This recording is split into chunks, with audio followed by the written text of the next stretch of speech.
Hey guys, welcome once again to our channel. This is Airdrop Free Hub, and today I'm going to be doing an unusual video because I'm going to be sharing a programmer's insight into the latest controversy in Hamster Combat. Unlimited keys generated by bots. Are they safe to use? Okay, here's the thing, and the first things I'm going to address, or the first set of people I'm going to attack, is Hamster Combat itself. Okay, I tried out the keygen boat and voila, I noticed the keys were accepted. Now let me tell you something about key generation. Now you could have how do I describe it? You could have keys that are time based keys. For instance, your Google authentication app works with time, meaning that if you don't insert that key within a certain time frame, it's going to be invalid. But these keys, even if you keep them for 24 hours, it does not go invalid. This means that these keys are written to the database. So any key gen bot that can generate keys and it validates on the Hamster Kombat game, that means that that keygen has access to write data to the Hamster Kombat database. Now, if this is going to be punishable, then Hamster Kombat must explain to the community why they have a compromised database. Now, here's my take on it. I want to believe that Hamster Kombat does not make the games that you play. They do not even intend to make those games. Their objective is to be a game publisher, meaning that they are going to give programmers connection tools, things they can use to generate keys while people engage in their games. So it's just like if I made a game and I want to link it up somehow with Hamster Combat, they're going to give me a tool, which is going to be like this boat we're talking about. And with that boat, I can actually generate keys and give to players for reaching certain levels and co. So it is also possible that somebody in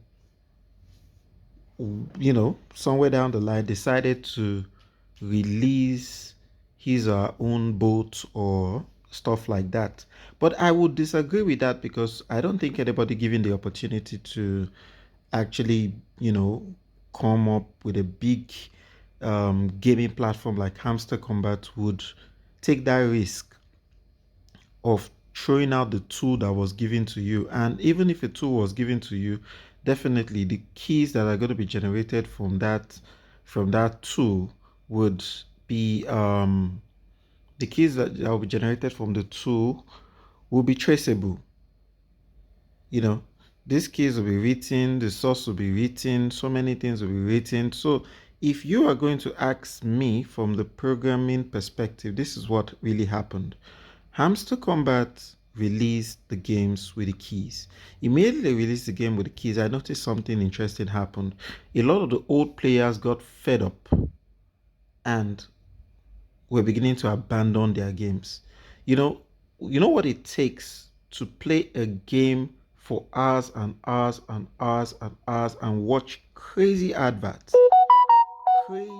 Crazy adverts. In fact, I was pissed at some point. I'll just be playing my game, and next thing I'm hearing is Aboriginal woman. Aboriginal woman. If you are shy, don't click this button. What the hell is that? What the hell is that? Is that the kind of app you expect me to download? Or you're telling me there's a lottery, if I roll, I can win 1 billion coins or something like that? It was becoming so annoying. I honestly, I played the games and I was fed up at some point because the adverts were just too much. Now you spend maybe 3 hours playing the game and you only have two keys. If you're lucky, you get 3. I don't know how some people would have gotten 4. And that's just on one game. So you spend your whole day playing the game just to get 16 keys. Because now you've come this far in the game, you do not know what to do anymore than to continue and just reach the end and say, oh, what will I get at the end of this airdrop? So a lot of people just got tired. Honestly, there are so many games out there. So many games out there that if you navigate through your phone in the next 2, 3, 4 hours, sometimes you're not through with all the airdrops you need to complete for the day. So this thing is getting tiring, is getting annoying, it's discouraging people, and these people need people. The keys were introduced for a primary purpose, to eliminate bots. But unfortunately, it doesn't work that way.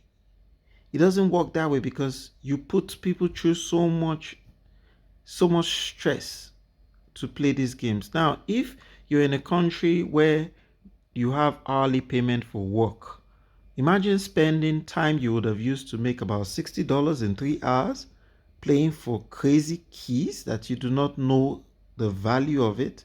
So if you ask me, in my opinion, Hamster Kombat deliberately released those bots out there in order to make players not get upset or leave the games. Okay, so if you ask me, it is very, very safe to use, but you decide for yourself what you want to do, because I am not going to give you advice that's going to later ban your account and all of that. For me, I don't even care if my account is banned or stuff like that, but it's crazy that I'm struggling playing a game, watching crazy stupid ads, and at the end of it all, I'm seeing somebody with over how many keys. And just imagine if nothing is done and they actually accept all those keys, then I'll be the one crying. And I'm not going to do that anymore. We've passed that stage in life. So if they're going to kick me out, that's fine. There's so many other airdrops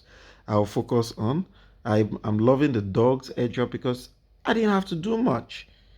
I just had to introduce a couple of people, fulfill the task, and all of that. That's what we need.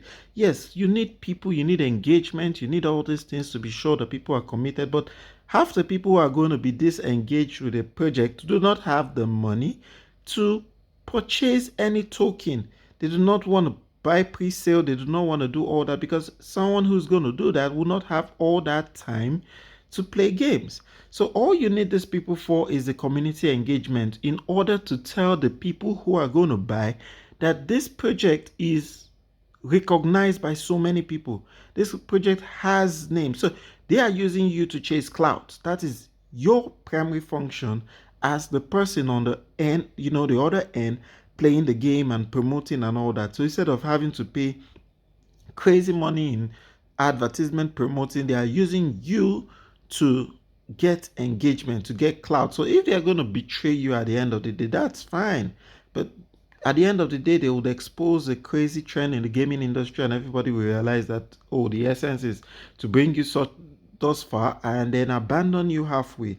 Because the fact is that anything that can put a correct code in the Hamster Kombat database means that the Hamster Kombat database is compromised if Hamster claims that they are not aware, or these bots are not introduced by them or created by them.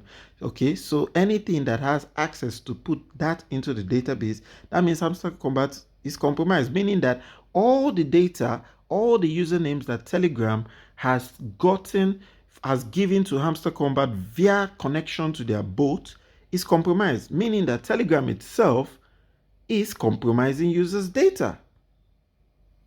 Now, do you understand the privacy concerns that are going to arise if by any chance Hamster Kombat goes ahead to ban people or restrict people and all of that? Because I'm going to be the one raising this very big concern, being that I understand what programming is like. Any key, Any key that you can put into a database and 24 hours later it validates, and that key does not revalidate a second time, means that that key was generated and written to the database. So anything that has the ability to write to your database and you claim it is not from you, then you know where I'm going to. That's going to be serious data breach, which Hamster Kombat has not reported. Okay, so in my opinion, use your head, use your sense. Don't be greedy, don't do it so much, but make sure you don't carry last, as we put it here. Thank you for watching. Stay tuned for more videos. Join our channel, Airdrop Free Hub. I'll be sharing a lot of tips. Thank you very much.